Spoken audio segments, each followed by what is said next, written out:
Assalamualaikum guys, welcome to my YouTube channel or welcome back to my YouTube channel. So today we discuss about given goods and it's a very important concept about economics and it's play a very important role in economics. So anyway, today we discuss about given goods, its example, its paradox and further its example. So guys, if you are new in my channel then subscribe my channel, and if you have already subscribed my channel then like, share and comment on my video. So anyway, we start our concept, our topic, what is given goods and why we call this is given goods. Basically, a given goods named after Scottish journalist and statistician Sir Robert Giffen. कि Giffen goods को हम Giffen goods कहते क्यों हैं, क्योंकि Giffen goods का concept sir Robert Giffen ने दिया था, तो इस वजह से हम इसको गिफन गुड्स बोलते हैं. A given goods is a good which does not appear to conform to the first rule of demand, namely that price and quantity demanded are inversely related. In simple words, we can say that basically कि given goods rule of demand, law of demand का जो first rule है उसको violet करता है, उसको fulfil नहीं करता. अब हम सबसे पहले देखते हैं कि फर्स्ट रूल ऑफ डिमांड है क्या. फर्स्ट रूल ऑफ डिमांड ये है कि प्राइस एंड क्वांटिटी में इन्वर्स रिलेशन है. आपको लॉ ऑफ डिमांड पता होगा क्योंकि आप इकोनॉमिक्स के स्टूडेंट हैं, तो आपको लॉ ऑफ डिमांड पता होगा कि other things remaining the same, when the price increase then quantity demand decrease and when the price decrease then quantity demand increase. तो बेसिकली जो रूल ऑफ डिमांड या लॉ ऑफ डिमांड का first rule है उसको Giffen good support नहीं करता. For a Giffen good people will actually demand more when the price rises. ये concept और ये लाइन बहुत ही इंपॉर्टेंट है कि बेसिकली गिफन गुड्स क्या है कि प्राइस के इंक्रीज़ होने से चीज़ की डिमांड भी इंक्रीज़ हो जाती है. तो यहाँ पर हमें दो चीज़ें मालूम हुई इस पैराग्राफ में कि गिफन गुड्स को हम गिफन गुड्स क्यों कहते हैं, क्योंकि सर रॉबर्ट गिफन ने ये कंसेप्ट दिया था. उसके बाद सेकंड हमें ये पता चला कि Giffen goods law of demand के फर्स्ट रूल को वायलेट करता है, उसको फुलफिल नहीं करता. और थर्ड हमें ये पता चला है कि गिफन गुड्स और प्राइस का डायरेक्ट रिलेशन है. So anyway, the generally accepted explanation is that given goods are a type of inferior goods without a substitute, so there is no substitution effect at work when the price changes.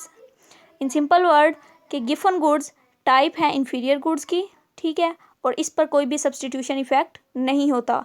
मतलब हमें कोई भी चीज़ का close substitution नहीं मिल रहा होता, तो इस वजह से हम प्राइस इंक्रीज़ होने से उसकी डिमांड भी इंक्रीज़ कर देते हैं या डिमांड उतनी ही रहती है. In addition, the assumption is that spending on the good accounts for a large share of income.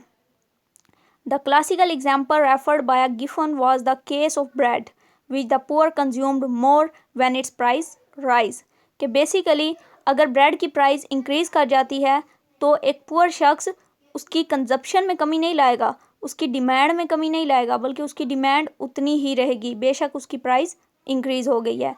तो ये बेसिक कंसेप्ट है गिफन गुड्स का कि प्राइस एंड डिमांड में पॉजिटिव रिलेशन है, कि किसी भी चीज़ की प्राइस के इंक्रीज़ होने से उसकी डिमांड में कमी नहीं आती, बल्कि डिमांड उतनी ही रहती है या इंक्रीज़ हो जाती है. So basically given goods are some special varieties of inferior goods, cheaper varieties of goods like bajra, potatoes, salt, कि basically वो things जो हम अपनी डेली रूटीन में यूज़ करते हैं वो सारी given goods में इंक्लूड होती हैं. So rise in the price of these goods does not change the demand for these goods. जाहिर सी बात है, अगर आप एक दिन में एक ब्रेड खाते हैं तो उस ब्रेड की अगर प्राइस इंक्रीज़ कर गई है तब भी आप वो ब्रेड परचेज करेंगे, आप उसकी डिमांड में कमी नहीं लाएंगे क्योंकि वो आपकी डेली रूटीन यूज़ होने वाली चीज़ है. अब हम बात करते हैं गिफन पैराडॉक्स की. Basically Giffen paradox is named after sir Robert Giffen. वही बात अगेन आपको बताई जा रही है कि बेसिकली गिफन पैराडॉक्स या गिफन गुड्स को हम गिफन गुड्स क्यों कहते हैं, बिकॉज सर रॉबर्ट गिफन ने यह कंसेप्ट दिया था. He observe that the when the price of bread increase then the low paid British wage earner bought more of bread and not less. उन्होंने ये observe किया कि बेसिकली जब bread की प्राइस इंक्रीज़ हुई तो जो ब्रिटिश वेज अर्नर्स थे जिनकी सैलरी लो थी, उन्होंने डिमांड में कमी नहीं लाई बल्कि ब्रेड की डिमांड और ज़्यादा कर दी या उतनी ही रही. Thus to maintain their food intake they bought bread even at higher prices. So at the end हम एक बहुत ही सिंपल और बहुत ही इजी एग्जांपल डिस्कस करते हैं जिससे आपको फर्दर कंसेप्ट बहुत ही क्लियर हो जाएगा. So first of all, meet is a luxury and is much more expensive than rice. कि मीट बहुत ही लग्जरी आइटम है, बहुत ही महंगा आइटम है, लेकिन राइस की निस्बत बहुत ही ज़्यादा महंगा है और राइस उसकी निस्बत कम है। If rice increased in price, अगर राइस की प्राइस इंक्रीज कर जाती है, your disposable income is effectively reduced.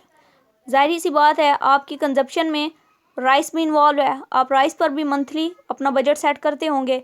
जब राइस की प्राइस इंक्रीज़ हो जाती है तो आपकी सैलरी डिक्रीज़ हो जाती है या आप अपने बजट को इंक्रीज़ कर देते हैं। Therefore with the reduction is income you buy less meat. जब आपकी इनकम रिड्यूस हो जाएगी तो क्या आप मीट खरीदेंगे? नो, क्योंकि meat is a luxury item, so that's why you don't buy meat. To compensate for less meat you buy more rice. तो आप अपने बजट को कंपनसेट करने के लिए कि मीट तो अब बहुत ही महंगा है, हमारी इनकम इतनी नहीं है कि हम मीट को परचेज़ कर सकें, तो बेसिकली आप क्या करेंगे, आप मीट ख़रीदने के बजाय राइस को ज़्यादा परचेज़ कर लेंगे, लेकिन राइस की भी प्राइस पहले से ज़्यादा है, तो आपने राइस की डिमांड इंक्रीज़ कर दी टू गेन इनफ कैलोरीज। तो बेसिकली इससे हमें पता चला कि किसी भी चीज़ की प्राइस इंक्रीज़ करने से उसकी डिमांड डिक्रीज़ नहीं होती, बल्कि प्राइस और डिमांड का पॉजिटिव रिलेशन है। तो ये था आज का हमारा कंसेप्ट गाइस। उम्मीद है कि आपको इजीली अंडरस्टैंड हो गया होगा कि what is given goods and why we call this is given goods, और बेसिकली प्राइस और डिमांड का गिवन गुड्स में क्या रिलेशन होता है। तो गाइज़, अगर आप हमारे चैनल पर न्यू थे तो हमारे चैनल को सब्सक्राइब कर दें, और अगर आपने हमारे चैनल को सब्सक्राइब किया हुआ है तो हमारे चैनल को प्रमोट कर दें और हमारे चैनल की वीडियोस लाइक शेयर कमेंट ज़रूर कर दें ताकि आपको हमारे नेक्स्ट वीडियोस इजीली अवेलेबल हो सकें। So thanks for watching guys, stay home, stay safe, अल्लाह हाफिज़।